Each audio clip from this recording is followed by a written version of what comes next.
Bienvenue à quelques minutes avec Dieu. Aujourd'hui, je suis ravi de vous retrouver autour de la parole de Dieu aujourd'hui. Et notre thème aujourd'hui, c'est « N'ayez pas honte du Seigneur Jésus-Christ ».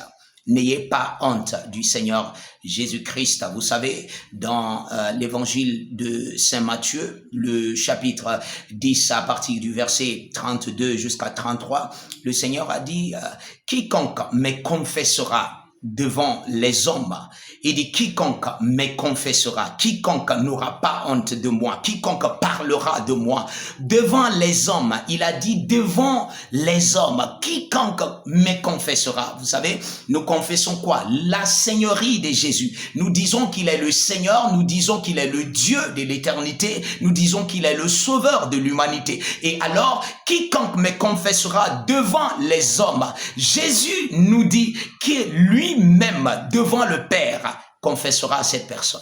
Il dit, je le confesserai aussi devant mon Père qui est dans les cieux. Je le confesserai aussi. Waouh!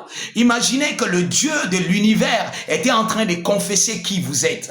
Il reconnaît que vous êtes son enfant. Il reconnaît que vous êtes, n'est-ce pas, son allié. Il reconnaît que vous êtes, n'est-ce pas, sa représentation sur la terre. C'est ce que Jésus dit. N'ayez pas honte, n'est-ce pas, du Seigneur Jésus. N'ayez pas honte de sa parole. N'ayez pas honte de proclamer. Dans le livre, n'est-ce pas, dans l'évangile de Marc, le chapitre 8, le verset 38, vous allez voir, il a dit, quiconque aura honte de moi devant les hommes, dans cette génération des hommes pécheurs, Jésus reconnaît dans quelle génération nous nous trouvons. Il sait que le monde n'acceptera pas ce qui vient de lui, ce qui vient de Dieu.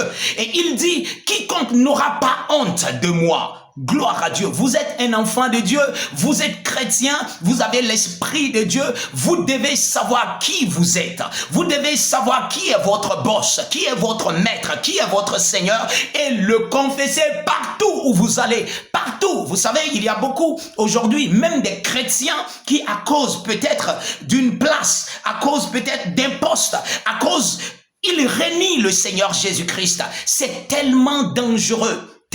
Tellement dangereux. Vous pouvez peut-être penser que, ok, j'ai fait ceci pour avoir... Vous ne savez pas quel esprit vous anime.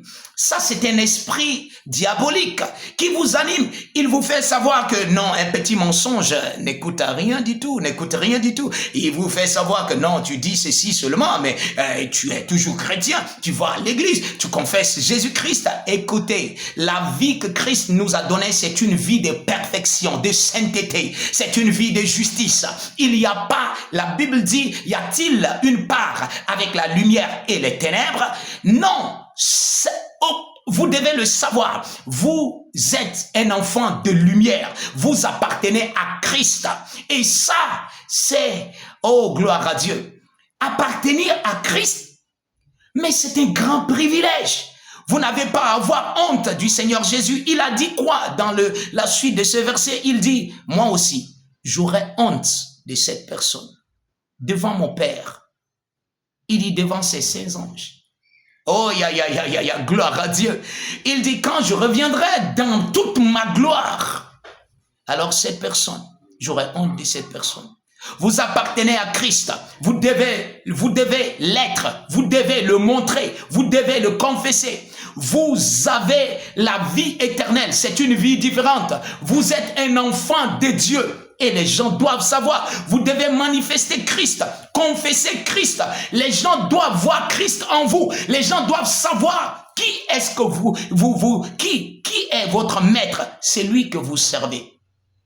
Les gens doivent le savoir. Pourquoi est-ce que vous devez vous cacher? Pourquoi est-ce que vous devez vivre caché? Non. Les gens doivent voir la lumière que vous êtes. Vous devez confesser Christ. Vous devez reconnaître Christ. N'importe où que vous alliez, Christ doit se faire voir en vous, dans vos actions, mais aussi dans vos paroles. Parce que vous savez, Jésus a dit, c'est lui qui a honte de moi et de mes paroles. Si vous lisez, n'est-ce pas, dans le livre de Marc 8, 38, vous allez voir, il dit, c'est lui qui a honte de moi et de mes paroles. Et de mes paroles. Gloire à Dieu. La parole de Dieu est où dans votre vie? La parole de Dieu, quelle est la place de la parole de Dieu dans votre vie, dans votre vécu? Les gens doivent voir, vous êtes un témoin vivant. Vous avez été appelé à une vie de lumière, une vie de gloire. Vous devez témoigner Christ. Christ doit se voir dans votre vie. Vous appartenez à Jésus-Christ et tout le monde doit le savoir. Vous appartenez à Christ. Vous savez, c'est à cause de ça qu'ils ont mis, n'est-ce pas, beaucoup des serviteurs, sinon beaucoup, n'est-ce pas, des disciples du Seigneur Jésus-Christ à mort, parce qu'ils ont témoigné, n'est-ce pas, ils ont témoigné. Mais pour vous, plusieurs d'entre vous, il n'y a même pas une menace sur vous, mais vous avez honte, peut-être, dans votre lieu de travail. Est-ce qu'on sait que vous appartenez à Christ? Est-ce qu'on sait que Christ est votre Seigneur? Est-ce qu'on sait que vous êtes un serviteur de Dieu? Est-ce qu'on sait que vous êtes un enfant de Dieu? Est-ce qu'on sait que vous servez le Seigneur Jésus? Vous êtes un témoin partout où vous allez et une lumière. Que Dieu vous bénisse.